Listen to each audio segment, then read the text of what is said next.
Hello, dear students. This is AVS class for class 5. This is chapter 12 and the name of this chapter is Force, Work and Energy. So first of all, we have to understand what is force. Students, जैसा कि आप जानते हैं force का मतलब क्या होता है? बल लगाना, ताकत देना. तो simple definition of force is a push और पुल. तो पुश का मतलब आप जानते हैं. पुश का मतलब क्या होता है? पुश का मतलब होता है खींचना, धकेलना. धकेलना और पुल का मतलब होता है खींचना. तो जैसा कि आप देखेंगे, मान लीजिए कि एक दरवाजा है. एक दरवाजा है और इस दरवाजे को हमने क्या किया कि ये दरवाजा है, इसमें हमने हैंडल लगा दिया. तो या तो आप इस दरवाजे को पुल करेंगे यानी कि खींचेंगे, या फिर आप इसको धकेलेंगे, पुश करेंगे. तो आप इस दरवाजे को या तो अपने तरफ खींचेंगे या अपने अपोजिट धकेलेंगे. तो इस कंडीशन में क्या होगा कि आप दोनों कंडीशन में, चाहे आप पुश कर रहे हैं, चाहे आप उसको पुश कर रहे हैं, चाहे आप उसको पुल कर रहे हैं, यानी कि आप खींच रहे हैं या धकेल रहे हैं, दोनों कंडीशन में आप फोर्स लगाते हैं.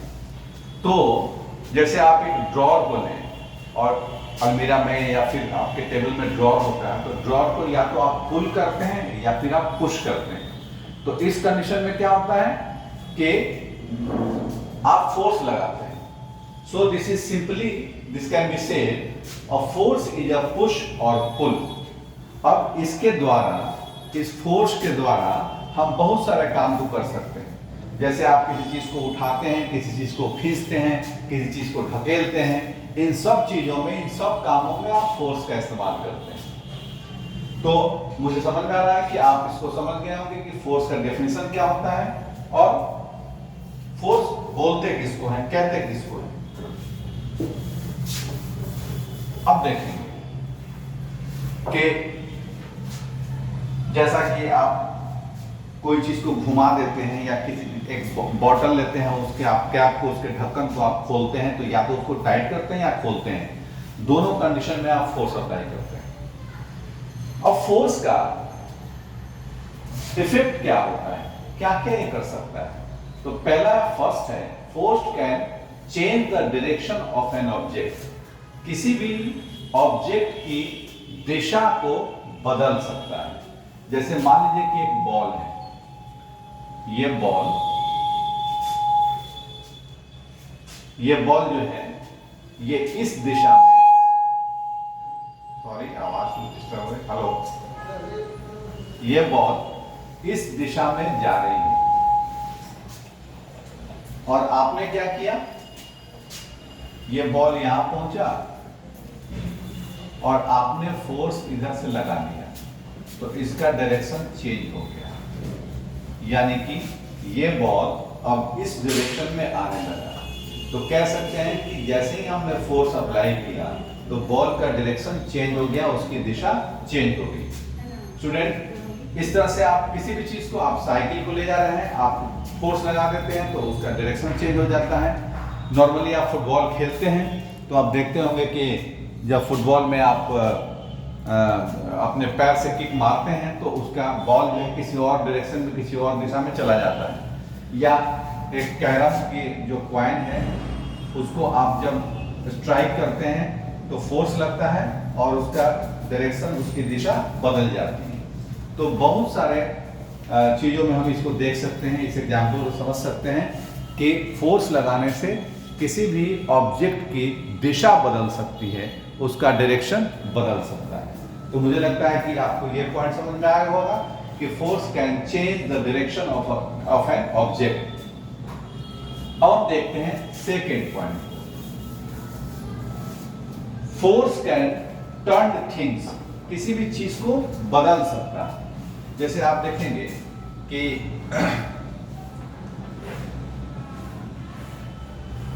ये पवन चक्की है मान लीजिए, तो जब इस पे विंड का यानी कि हवा का दबाव बनता है, हवा या विंड इस पर फोर्स लगाती है, तो ये पवन चक्की घूमने लगती है, यानी कि इसको बदल देती है। या टरबाइन को आप देखेंगे तो टरबाइन में जब इस पर से हम बहुत तेजी से पानी गिराते हैं तो इसके ब्लेड पर पानी का फोर्स लगता है, या फोर्स से जब पानी को गिराते हैं तो ये टरबाइन घूमने लगता है, नाचने लगता है। तो फोर्स लगा करके हम इन चीजों को नचा सकते हैं। नॉर्मली आप देखेंगे, आप जब अपने घर में जो फैन होता है उसके ब्लेड पर जब आप फोर्स लगाते हैं तो वो पंखा जो घूमने लगता है।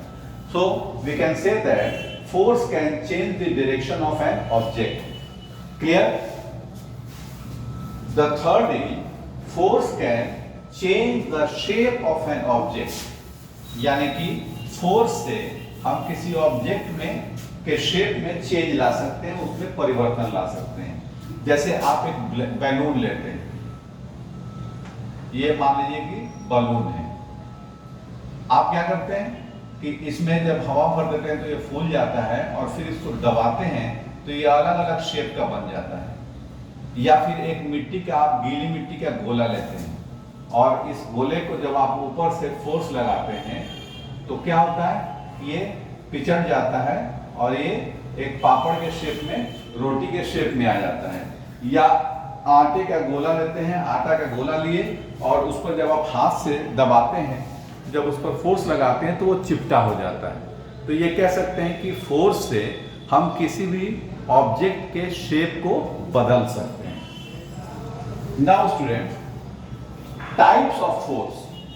तो टाइप्स ऑफ फोर्स में यानी कि फोर्स दो तरह का होता है, एक होता है कांटेक्ट फोर्स और दूसरा होता है नॉन कांटेक्ट फोर्स। यानी कि एक वो फोर्स जिसमें आप किसी भी ऑब्जेक्ट पर कांटेक्ट करते हैं, यानी कि दोनों ऑब्जेक्ट एक दूसरे के कांटेक्ट में आता है, एक दूसरे के संपर्क में आता है, यानी कि बॉडी टच होता है। This is called contact force. और एक दूसरा वो होता है जिसमें बॉडी टच नहीं होता है, ऑब्जेक्ट्स एक दूसरे के कांटेक्ट में नहीं आते हैं, लेकिन उनमें फोर्स लगता है।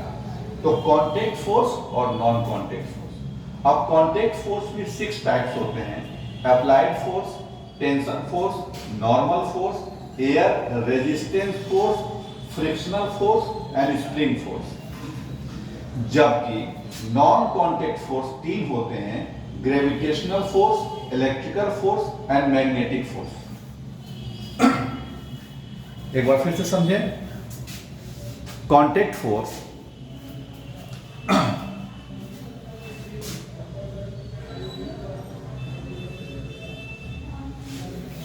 कांटेक्ट फोर्स 6 है। पहला है अप्लाइड फोर्स, तो first is applied force, second is tension force, third is normal force, fourth is air resistance force, fifth is frictional force and sixth is spring force. While non contact force, इसको अगर हम देखेंगे तो इसमें gravitational force होता है, electrical force होता है और मैग्नेटिक फोर्स होता है। अब हम देखते हैं पहला अप्लाइड फोर्स क्या होता है। वैसे आपके बुक में है, लेकिन इसको समझें। जब हम किसी बॉडी पर अप्लाई करते हैं, जैसे एक बॉडी है, इस पर हमने फोर्स लगाया और लगा करके इसको पुश किया या फिर इसको पुल किया, तो हमने यहाँ पर फोर्स अप्लाई किया। This is applied force. Tension force क्या होता है? जब हम किसी चीज को खींचते हैं, जैसे एक स्ट्रिंग को, एक धागा को, एक डोरी को, एक रबर को खींचते हैं और खींच करके जब छोड़ते हैं तो उसमें फोर्स आता है और वो बहुत तेज झटका लगता है उसका। This is called tension force. उसके बाद है नॉर्मल फोर्स। नॉर्मल फोर्स क्या होता है स्टूडेंट? जैसे मान लीजिए कि एक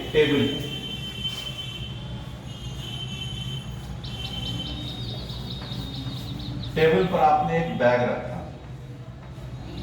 तो क्या होता है कि टेबल का जो सरफेस है, ये मान लीजिए टेबल का सरफेस है, इस पर आपने बैग रखा तो ये सरफेस भी एक फोर्स लगाता है और ये सामान्य ये बैग भी एक फोर्स लगाता है। तो दोनों फोर्स एक दूसरे को बैलेंस करते हैं और ये सामान इस पर स्थिर हो जाता है। तो आमतौर पर किसी भी ऑब्जेक्ट को हम कहीं रखते हैं तो नीचे से और ऊपर से दोनों तरफ से फोर्स लगता है। अगर ऊपर का फोर्स ज़्यादा होता तो वो नीचे धंस जाता है। जैसे आप एक दलदली मिट्टी पर खड़े होते हैं तो आप धंसने लगते हैं, क्योंकि आपका फोर्स ज़्यादा हो जाता है और नीचे का फोर्स, जमीन का फोर्स जो है वो कम हो जाता है। तो इस तरह से हम देखते हैं कि ये नॉर्मल फोर्स, दोनों जो फोर्स लगाते हैं दैट इज नॉर्मल फोर्स। उसके बाद है फोर्थ, एयर रेजिस्टेंस फोर्स, यानी कि हवा भी फोर्स लगाती है। जैसे आप देखते होंगे कि डायना, पंखा का डायना ब्लेड घूमने लगता है हवा के प्रेशर से, या फिर जब आप पतंग को खींचते हैं तो हवा का दबाव बनता है, हवा फोर्स लगाती है जिसके चलते वो पतंग ऊपर की तरफ उठने लगता है। The fourth is frictional force. ये फ्रिक्शनल फोर्स क्या है? जैसे आप देखते हो कि दो ऑब्जेक्ट एक दूसरे के कांटेक्ट में आते हैं तो फ्रिक्शन करते हैं, रगड़ करते हैं। खासतौर से जब आप जमीन पर चलते हैं तो आपके जूते का सोल जो है वो जमीन से फ्रिक्शन करता है और उस फ्रिक्शन के चलते एक फोर्स लगता है जिसको हम लोग फ्रिक्शनल फोर्स कहते हैं, और जिसके चलते आप बड़ा इजीली जमीन पर चल पाते हैं। जैसे कोई चिकनी जमीन हो, मिट्टी हो, जैसे कि कोई ऐसा सरफेस हो जिस पर ऑयल गिरा हो, तेल गिरा हो या लुब्रिकेंट गिरा हो या कोई चिकना चीज गिरा हो, तो आप देखते हैं कि फिसल जाते हैं, क्योंकि वहां पर फ्रिक्शनल फोर्स नहीं रहता है या कम हो जाता है और आप बैलेंस तरीके से खड़े नहीं हो सकते हैं। And the sixth is spring force. तो स्प्रिंग फोर्स क्या होता है? नॉर्मली आप देखते हैं ना, आपके पेन में स्प्रिंग होता है, जब आप उसको खींचते हैं, जितना खींचते हैं उतना तेजी से वो फोर्स लगाता है, तो इसको हम लोग बोलते हैं स्प्रिंग फोर्स। उसके बाद है नॉन कॉन्टेक्ट फोर्स। तो देखेंगे इसमें ग्रेविटेशनल फोर्स है, this is also called gravitational pull. तो अर्थ में एक फोर्स है जो किसी भी ऑब्जेक्ट को अपनी तरफ खींचती है। अब देखेंगे कि आप किसी चीज, जैसे एक चौक को आप ऊपर उछालते हैं तो ये चौक एक फोर्स लगा करके आप ऊपर भेजें और फिर ये ऑटोमेटिकली नीचे की तरफ आता है, यानी कि अर्थ इसको खींचती है अपनी तरफ। तो ये जो फोर्स है, इसमें अर्थ अगर खींच रही है तो इसमें कहीं फोर्स का कांटेक्ट नहीं होता है, कहीं बॉडी का कांटेक्ट नहीं होता है, तो इसको हम लोग बोलते हैं ग्रेविटेशनल फोर्स। और क्योंकि इसमें बॉडी कांटेक्ट नहीं हो रहा है इसलिए ये नॉन कांटेक्ट फोर्स है। उसके बाद इलेक्ट्रिकल फोर्स। जब आप इलेक्ट्रिक फोर्स लगाते हैं तो आप देखेंगे कोई भी मोटर या कोई भी चीजें चलने लगती हैं या वो एक्टिव हो जाती हैं, इसमें भी कोई बॉडी कांटेक्ट नहीं होता है, इसको हम लोग इलेक्ट्रिकल फोर्स को भी नॉन कांटेक्ट फोर्स में रखते हैं। और थर्ड है मैग्नेटिक फोर्स। जैसे आप देखते हैं एक मैग्नेट को रखते हैं, किसी भी आयरन के पास रखते हैं या नेल के पास रखते हैं, तो आप देखते हैं कि उसकी वो नेल जो है, कांटी जो है या लोहे का वो टुकड़ा उस मैग्नेट में आकर के चिपक जाता है, यानी कि मैग्नेट अपने तरफ खींच लेता है और खींच करके उसको चिपका देता है। तो ये जो फोर्स है ये मैग्नेटिक फोर्स है और इसमें भी कहीं बॉडी टू बॉडी कांटेक्ट नहीं होता है, तो इसको हम लोग नॉन कांटेक्ट फोर्स कहते हैं। तो बच्चे आप समझ सकते हैं कि फोर्स जो है वो हमारे लिए बहुत जरूरी है और ये फोर्स एक तरह का पुश और पुल है। इसके इफेक्ट्स क्या क्या हैं? तो यहाँ मैंने बताया कि ये फोर्स के इफेक्ट है। क्वेश्चन हो सकता है कि right the effects of force, तो फोर्स का इफेक्ट ये 3 पॉइंट में आप लिखेंगे। इन टाइप्स ऑफ फोर्स तो आप लिखेंगे नॉन कांटेक्ट और कांटेक्ट फोर्स। और कांटेक्ट फोर्स में कौन कौन से आते हैं? तो applied, tension, normal, air resistance, frictional and spring. और नॉन कांटेक्ट में आते हैं ग्रेविटेशनल, इलेक्ट्रिकल एंड मैग्नेटिक। तो इसके बारे में आप नोट कर लेंगे और नोट करके फिर इसका नोट्स बना करके आप जब टाइम मिलेगा आप इसको चेक करवा सकते हैं या अपने पेरेंट्स को भेज करके स्कूल में टीचर से आप चेक करवा सकते हैं। इसके बाद नेक्स्ट इसका एक 2 टॉपिक और बचेगा, एक वर्क और दूसरा एनर्जी। ये हम आप लोगों को अगले क्लास में बताएंगे।